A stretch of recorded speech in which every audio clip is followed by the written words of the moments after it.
Alors la stratégie en matière de mobilité durable européenne, elle date, enfin en tout cas celle qu'on est en train d'évaluer et de modifier, date de 2001. On avait une stratégie jusqu'à 2010.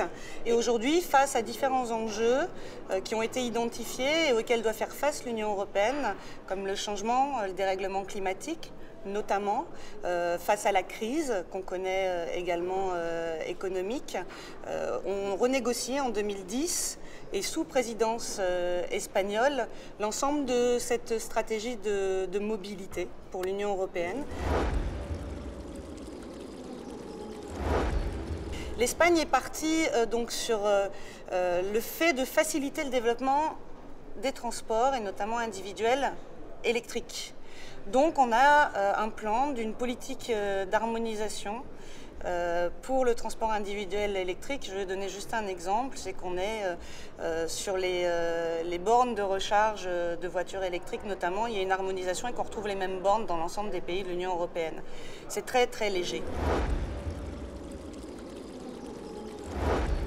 On doit en effet répondre à un certain nombre de défis, notamment le défi du dérèglement climatique. Et ça passe par l'efficacité énergétique, c'est-à-dire de réduire notre consommation, que nos transports soient moins consommateurs, notamment en pétrole, puisque c'est une ressource qui vise à s'épuiser et à coûter de plus en plus cher.